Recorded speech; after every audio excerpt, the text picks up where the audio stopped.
Hey friends, welcome back to my channel. Today we are going to be talking about how to negotiate your tech salary. This is something that I wish I really spent more time looking into when I was looking around for my first job and actually accepted my first job. And it's one of those things that it's better to do way in advance rather than like myself, do it after the fact and realize that, maybe I should have got paid more, or maybe this should have turned out a different way. Before we get into that though, make sure to hit that subscribe button for more tech and coding related content. And as always, shout out to some of these awesome subscribers here. Thanks for your support and questions. Make sure to leave down in the comments other video topics you want me to cover because, as I mentioned in every video, that's why I make these videos. I always take your comments and questions very seriously and want to provide as much value in these videos as possible. Okay, let's get started. When I first started looking for my first tech job as a software developer, I didn't realize just how much went into a tech salary. And what I mean by this is it wasn't just, at the time I thought it was just an annual salary. This is how much you get on a monthly basis and that's it. But the reality is there is so much more that goes into the package when you are looking for your first or really any job in tech. I also want to note the more higher up you get, the more complex these packages can become and the more important it is to really have a solid understanding as to exactly what it is the company is offering you and what you are willing to accept. Before we go into some tips on really how to navigate your tech salary though, I want to give you a basic understanding as to different topics or different terms, I should say, that we will be using throughout this video. The first is base salary. This is the money you're paid every pay period. The next is equity. This is the ownership stake you have in the company. And then there's annual bonus. This is the percentage bonus on top of your salary, which is based on your performance. This is really common only with public companies. Then we have the signing bonus, a one-time bonus paid out either when you sign or the day you start. This also sometimes comes with a clause that you must pay it back if you leave after X amount of months. And then the last thing, there are other perks, which is essentially a whole suite of one-time or ongoing cash perks. For example, relocation package, phones, commuter benefits, car allowance, etc. So you can see there is a lot that goes into consideration when you are about to start a new job when it comes to negotiating your tech salary. It isn't as simple as this is how much you're going to get paid every month and leave it at that. And that's something that it's really important to educate yourself on and also do your own research. That brings me to my next point about research. When I first started looking for my job, I would use one of the most famous sites that I would go on is called Glassdoor. And I'm telling you right now, please do not use Glassdoor. What I mean by this is there are sites out there that say that they will tell you different people's tech salaries or different kind of equity they have in the company. And the reality is these are heavily outdated. I have never seen on these sites, especially Glassdoor, them to actually be that accurate. And when I was accepting my first tech job, I was relying on this resource, this one resource so heavily that I ended up accepting significantly lower than I probably should have. I wanted to share with you though some resources that are very reliable, that are heavily used by recruiters and companies to base the salary expectations on that I would heavily suggest you check out as well. The first one, if you are looking to start with a startup especially, AngelList is a great resource. There's kind of two parts to AngelList. They have the job hiring side where there's different job postings or you can post a job, but they also have very, very realistic and industry standard salaries and equity that you could get with those startups. They're very truthful and to the point, so I highly suggest if you are looking into getting on with a tech startup to check out AngelList. TripleByte is another great resource. They offer insights into base salaries, and that's kind of what they stick to as their specialty is base salaries. However, they have a wide range of different companies on there that put information as to what the salaries are for different employees, and you can really base your salary expectations by going there. But just keep in mind, this is only for base salaries that they provide. The last one I want to share with you is called Blind.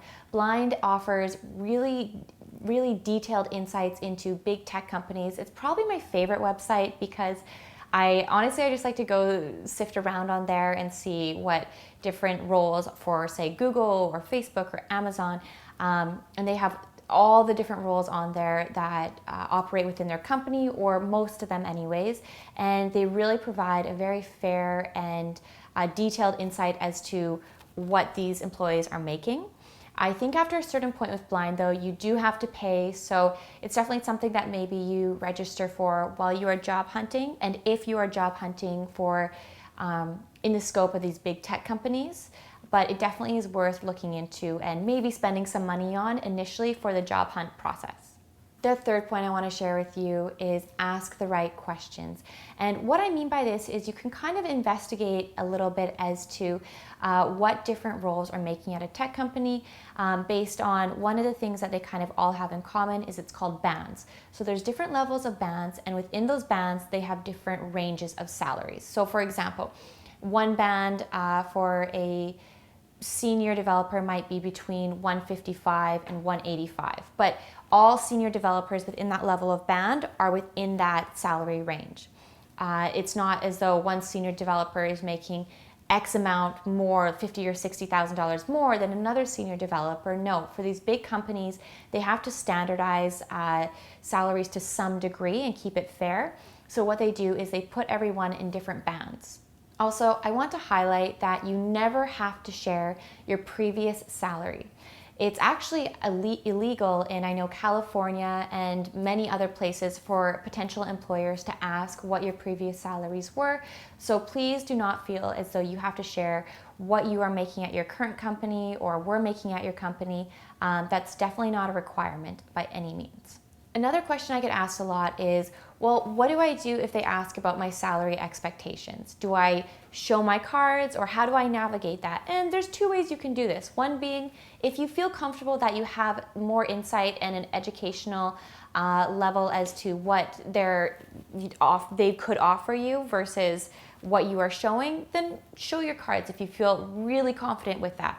Another way of going about this, though, is saying, you know, I would love to have the conversation about salary expectations, maybe at a later point when I have further insight as to really what all the expectations for this role entail. And what this does is it pushes the salary conversation off a little bit further, and hopefully to the point where, for a lot of times anyways, if you end up getting the role or they end up wanting you, the recruiter will call you and give you a number first. So they will show their cards first. And that brings me to when that phone call happens and they provide you a number, there are two things you really need to do. One is do not involve emotion. If this number is significantly higher than you had hoped for, do not let that show. Or if it's even lower, do not let that show. But do not accept anything right when they make that phone call. So they give you a number. Hey, hi Tiffany, we would love to welcome you to the team. We are offering you X amount of dollars for your salary, and then they'll go into other details about your package, etc. Rather than just saying, wow, this is amazing, I definitely want this, or right away saying, wow, this isn't what I expected. Just take a second and be like, thank you for your offer. I really enjoyed speaking to the team. I'll get back to you within 24 hours.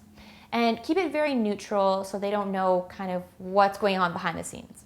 And why this is important to keep it very neutral on the phone is because then you can take away the information you were just given, digest it, and come back in a way that you have put some thought into your response. It's not this immediate emotional reaction as to what they are offering you, but you've actually taken some time to, maybe talk it over with your family or your friends and make sure that it is the right decision, and the way you are wording it is the way you really want it to be perceived, rather than there's nothing worse than you having this emotional reaction on the phone, getting off the phone, and then wondering, wow, why did I say that? Or I wish I wouldn't have done that. It doesn't really start your relationship on the best foot possible. For example, if you just ended the conversation and you're waiting that 24-hour period, thinking it over, I want to share with you an example of an email that you could write up if you had different expectations than what was provided. This is an example of an email that you're excited about the role, but you would like to get some things a bit higher. Hi Tom, I am very excited about the role. Following up from our chat, you mentioned you'd look into additional equity and a signing bonus. I would love to be able to get us to X amount total comp. I have an on-site with Google next week, but I would love to be able to commit to this. Let me know when you hear back. Thanks kindly. And what this does is two things. It shows that you're willing to be flexible. So for example, maybe the salary, the annual salary isn't exactly what you wanted, but give them some options as to, well, maybe the equity or the bonuses could be a bit higher, things like that, that you're willing to kind of leverage, and rather than just saying it has to be this or the highway.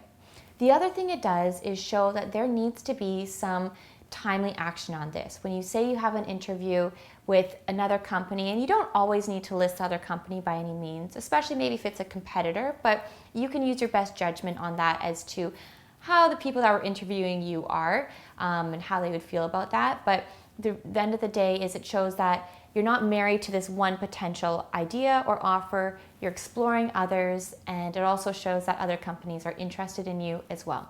These are some steps or some tips for helping you navigate through the tech salary negotiation process, especially if you are someone who's just breaking into the industry. It can be very overwhelming and feel like, where do I start? Am I in the right ballpark?